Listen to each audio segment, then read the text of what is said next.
날밤을 새면서도 줄을 선다. 지금 우리에겐 반드시 이게 필요하다. 일본에서는 인기 상품이나 한정판 상품 등 구하기 힘든 물건을 사기 위해 수많은 사람들이 날밤을 새며 줄을 서는 일들이 예전부터 흔히 볼 수 있는 광경 중 하나였습니다. 최근 일본에서는 한국 대사관 앞에 아예 돗자리를 피거나 간이 의자까지 준비해가면서 사람들이 줄을 서서 기다리고 있습니다. 한국에 이것을 받기 위해서인데요. 최근 한국 정부는 개별 관광을 목적으로 한국에 입국하려는 외국인을 대상으로 관광 비자를 발급하기 시작했습니다. 여기에 있는 일본인들은 모두 한국에 가고 싶어 대사관에서 비자를 받기 위해 밤을 새며 기다리고 있는 상황이죠. 코로나19 사태로 인해 한일 양국 간에는 기존에 있었던 90일인의 무비자 체류 제도가 효력이 중단된 상황입니다. 간단한 개별 여행을 위해서라도 한국에 오기 한 달 전부터 표를 끊고 밤새 줄을 서서 비자를 겨우 발급받아야 한국에 입국이 가능한 것인데요. 애당초 일본 내에서는 이런 번거롭고 힘든 절차를 거쳐서까지 한국으로 가려는 사람들은 얼마 없을 것이라고 예측했지만 정작 한국에 가겠다는 일본인들이 수백 미터씩 줄을 서며 밤을 새면서도 비자를 받자 일본 정부와 언론이 큰 충격에 빠졌습니다.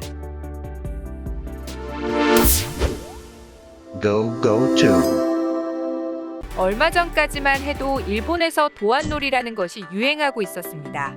코로나19로 인해 한국으로의 입국길이 막히자 젊은 일본인들 사이에서는 호텔을 빌려 호텔에서 한국 음식을 먹고 한류 콘텐츠를 보며 하루 종일 한국에 온 것처럼 노는 게 크게 유행을 했는데요.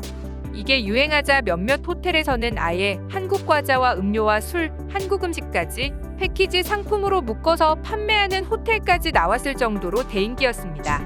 한국에 가고 싶은 욕구를 한국에 온 듯한 기분을 내게 하면서 간접적으로 욕구를 채우는 것이었죠.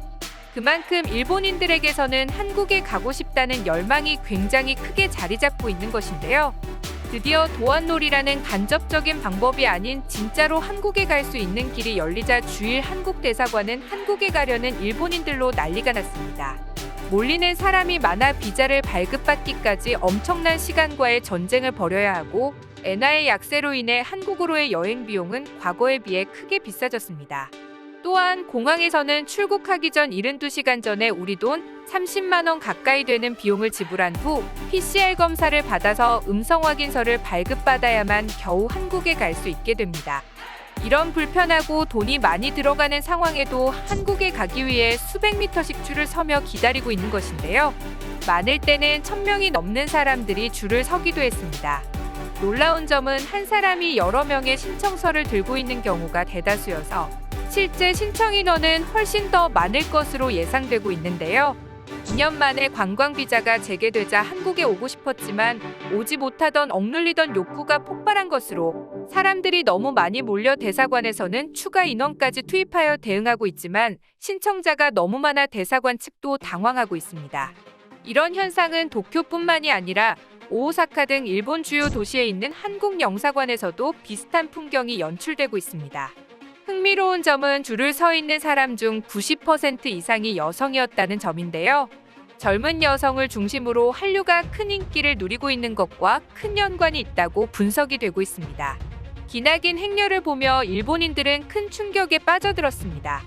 당초 일본 언론과 일본 정부는 한국에 가기 위해서 이렇게 복잡하고 시간과 돈이 들어가는 절차에 사람들이 몰릴 것이라고는 상상조차 하지 못했습니다.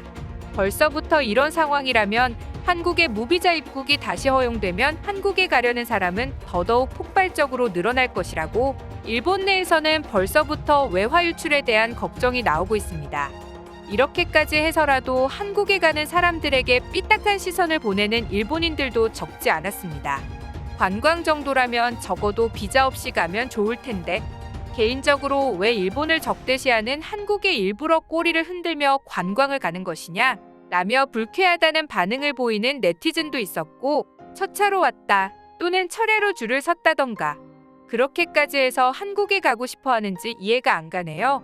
혹시 줄 서 있는 분들은 일본인이 아닌 사람들인가? 라며 현실을 믿고 싶지 않아 하는 네티즌도 보였습니다.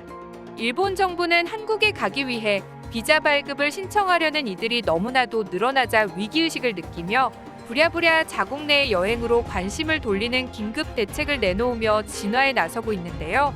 6월 4일 기시다 총리가 고투 트래블 캠페인을 재개하는 방향으로 정책을 조정해 나갔다는 소식이 나왔습니다.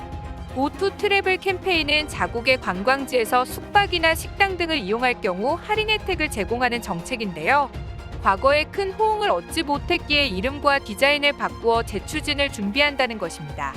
이에 일본 네티즌들은 기사마다 수천 건 이상의 댓글을 달면서 비판을 쏟아내고 있는 상황이죠.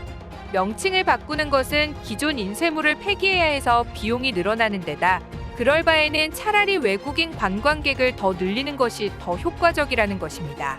하지만 반대로 한국으로 가겠다는 비자 신청만 급증하고 고투 트래블의 효과는 생각만큼 크지 않아 7월 참의원 선거를 앞둔 일본 정부를 더더욱 초조하게 만들고 있다고 언론은 분석하고 있습니다.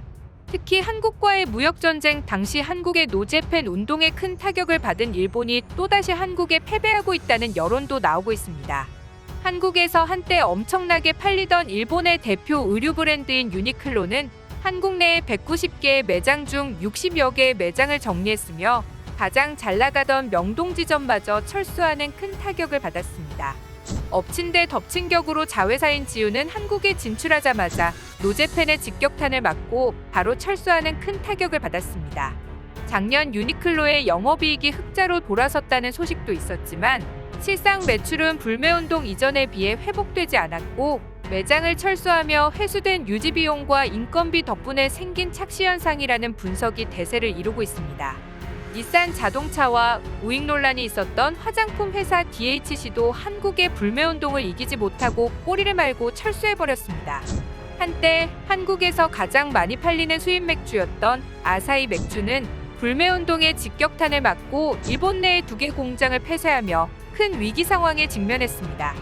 반도체 수출 규제로 한국을 공격하던 일본은 오히려 한국이 소부장 독립을 이루면서 제대로 된 타격을 주지 못했지만 한국인들이 맞불을 놓았던 노재팬 운동으로 일본의 많은 기업들이 큰 타격을 받게 되면서 사실상 일본의 패배가 되자 많은 일본인들이 일본의 패배에 큰 충격을 받기도 했습니다. 그럼에도 일본 내에서 한류는 큰 영향력을 미치며 일본의 신드롬을 만들어내고 있습니다. 넷플릭스에서는 방영한 지 2년이 넘은 사랑의 불시착과 이태원 클라스가 아직도 10위권의 시청 순위에 남아있을 정도로 아직도 큰 인기를 자랑하고 있습니다. 이태원 클라스의 인기에 이태원에 가고 싶어하는 일본인들은 늘어났지만 정작 코로나로 인해 출국길이 막히자 한국에 오지 못해 욕구 불만이 쌓였다는 일본인들이 늘어나기 시작했습니다. 일본 최고의 번화가이자 최고 유행의 중심지가 코리아타운인 시노쿠보로 바뀐 지는 꽤 오래되었습니다.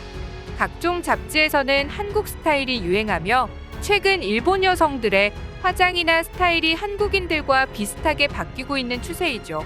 코로나로 한국과 왕복이 막혀있던 일본에서는 한국의 문화적 영향력에 오히려 일본이 침식되어 가고 있는 상황입니다. 아직도 혐한을 하고 한국에 대해서 악감정을 표현하는 일본인들이 많지만 세대를 거듭하고 젊어지면 젊어질수록 한국을 동경하고 한국에 빠져드는 일본인들이 훨씬 더 많아지고 있는 상황입니다. 한류의 영향력이 일본인들의 성향마저 바꿔버리고 있습니다. 그만큼 문화의 힘이란 것은 굉장한 영향력을 발휘하고 있는 것이죠. 사람의 마음을 사로잡는 한국의 소프트 파워의 힘은 점점 커지고 있으며 20년 전에는 한국이 일본 문화의 영향을 적지 않게 받고 있었지만 이제는 일본이 한국 문화에 거의 종속되다시피 하고 있는 분위기로 바뀌고 있습니다. 시청해주셔서 감사합니다. 구독과 좋아요는 양질의 컨텐츠를 만드는 힘이 됩니다.